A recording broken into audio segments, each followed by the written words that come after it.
All right, Mama, I'm going to share an Instagram live that we did where we were talking about something that no one really talks about. What happens when you create your birth plan? You're super adamant about it, but then in the moment during your birth, you change your mind. Maybe you swore you'd go unmedicated, but now that epidural's calling your name. Or maybe you planned for hospital birth, but now you're really dreaming about a home birth. Whatever it is, I want you to hear this out loud and clear. This is your birth, and you do not owe anyone an explanation. So in today's episode, I'm going to be breaking down why your birth plan's a guide, a map, not a contract, and why changing your mind is your empowerment right, not failure, and how to own your decisions without guilt. So let's get into it.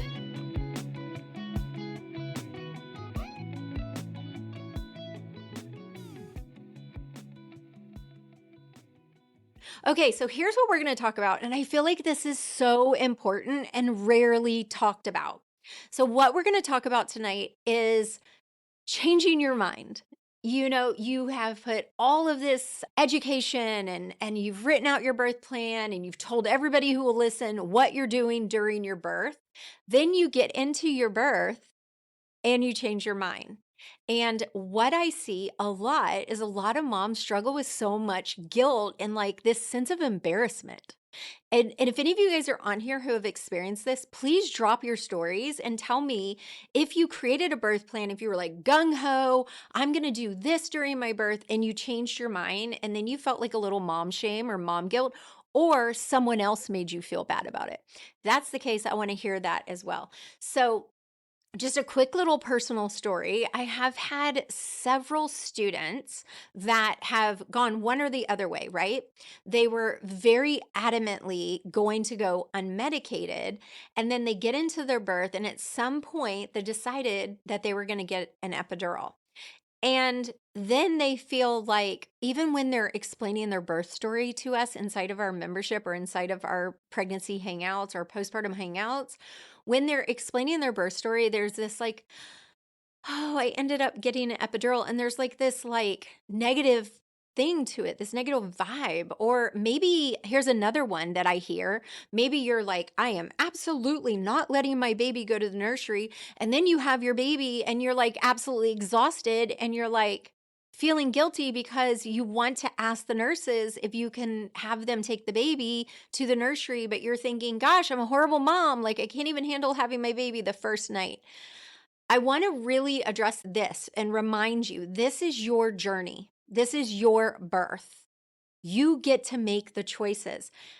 A lot of the reason why I do what I do is because I got so tired at 16 years as a high-risk labor and delivery nurse. And I got really, really tired of seeing women's voices stripped from them. And I don't even want you to do that to you. Like, this is so important. And we have this inner critic inside of us that's always telling us we're wrong or we're making the wrong choice, or we're not doing the right thing. Hi, Gracelyn. And then I've got Aubrey, who always wanted an unmedicated spontaneous birth, but now having to talk to my doctor about a possible induction. If I go to 42 weeks, definitely hard and feeling sadness, maybe not shame that it's different. You know what, though? We're not there yet, girl. We need to have lots of sex, nipple stimulation, got the things. I actually did a reel about this today, I think. So if you have any questions, let me know. Okay, let's go back because I have to shout out Gracelyn. She had her baby at 38 weeks and 4 days. We're both healthy. She's 2 days postpartum. Congratulations. She's been on my lives. I'm so excited. Okay, and here it's Crystal. She said, I wanted an unmedicated birth, was induced, and after hours of contractions, I asked for the epidural and I didn't feel guilt, but I did feel disappointed. Right. So here's what I want you guys to know. And I say this inside of my courses all the time. You get to make the choices. Now, we can refuse whatever we want, but should we? We need to have knowledge. We can also accept what we want. That's your right. This is your birth. This is your journey. So I want you to remember that you don't have to justify your decisions to anyone. Now, like she said, she felt disappointed, and she's going to walk through those. And it's okay to feel excited and happy about your baby, but also disappointed. You can handle both those emotions at once. They can live there at the same time. So I want you guys to remember that your birth plan, and why we call it a birth map, is because it's a map, right? And it's important for setting intentions. It's important for educating yourself. And the power is not in your birth map. The power is inside of you. You're the one that gets to make those decisions. You get to change your mind as well. You're not married to your birth plan. Your birth plan is a map. And I call it a map because if you were going on this fancy vacation, right? And you booked your tickets and you're leaving at 5:30 in the morning, you've got your Uber booked and Uber doesn't show up. You're not going to be like, oh my gosh, I'm not going now. It's done. No, you come up with another plan. If you're on your way to the airport and your flight gets delayed, you're not going to cancel your plans. Let's say you land in this exotic country and you thought you were going to take the train, but then you realize, wow, these taxis are really nice. I'm going to take a taxi. Your birth experience is the same way. You need to be educated. You need to be knowledge. You have to know your options. And I always say, if you don't know your birth options, you don't have any. But those are your options. That's why you need to know them. So you're not bullied, you're not coerced, you're not like forced into something. You make the decisions. Now, it's a little different if yeah, I love it. I always compare birth with vacations. That is my love language. Yes, I do have a birth plan guide. Okay, so birth plans are so important for setting your intentions, for educating. The power of the birth plan is that you've been educated enough to write out your map. It's not the paper is not the power. You are. You're the power. So if you decide to do something differently than you thought you would do, and I'm just going to tell y'all as a mom of 7 and an older mom, you're going to do things you don't think you want to do now with your babies as a parent. You're going to do things that you said you'll never do. Pregnancy and children change things, okay? Birth.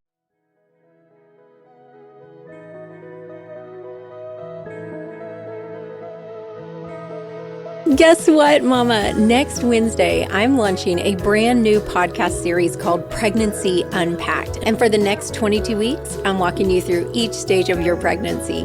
We're covering what's happening in your body, what's normal, what's not, what your doctor might do, and how to feel calm, confident, in control every step of the way. Whether you're newly pregnant or counting down to labor, this is the real talk, nurse-led guide you didn't know you needed. Mark your calendar. Pregnancy Unpacked drops next Wednesday.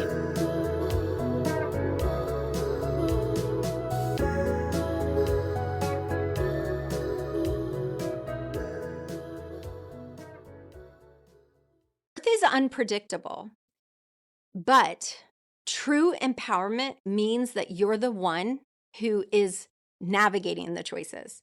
And if you change your mind, that is okay.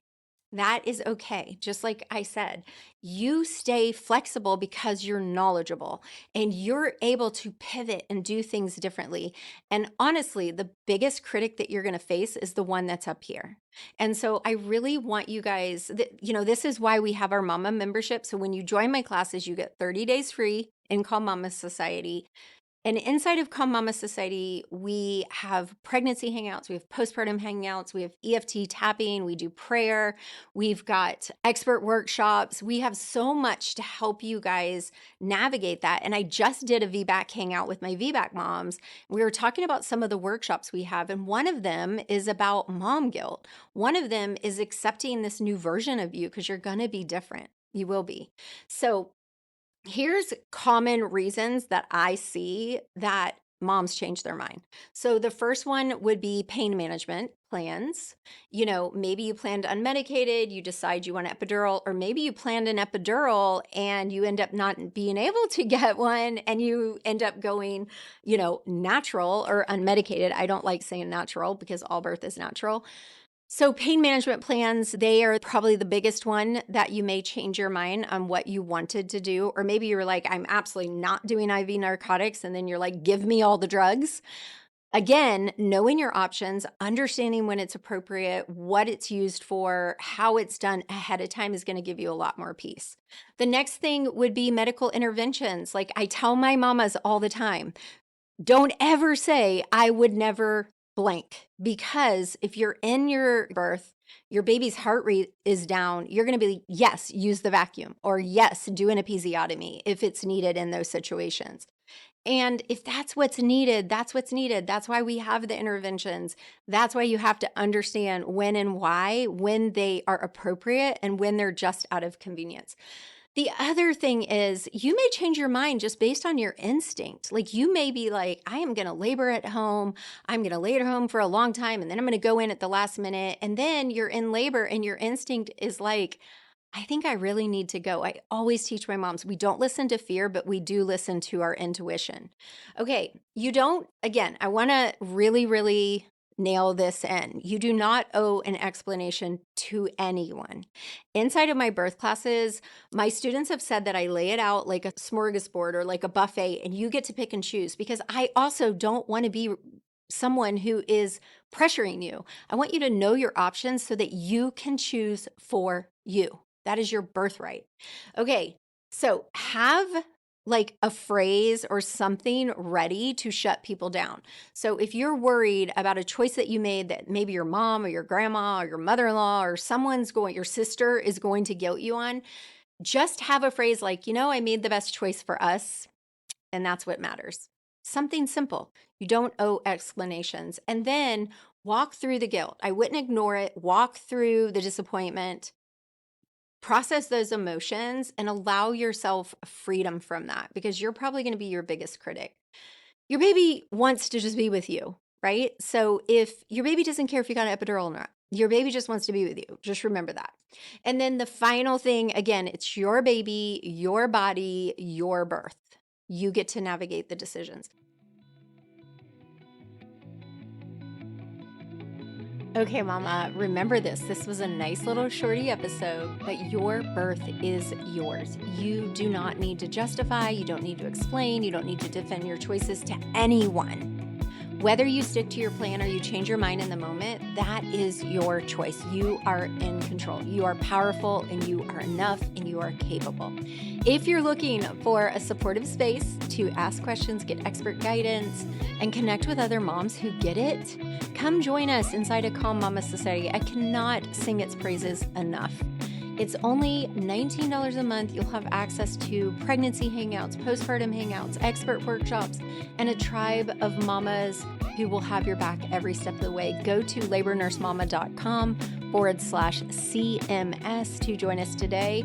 Share this episode to your stories and tell me your biggest takeaway and tag me. I'd love to hear your thoughts. As always, hit subscribe, leave a review, and I'll see you again next Friday. Bye for now.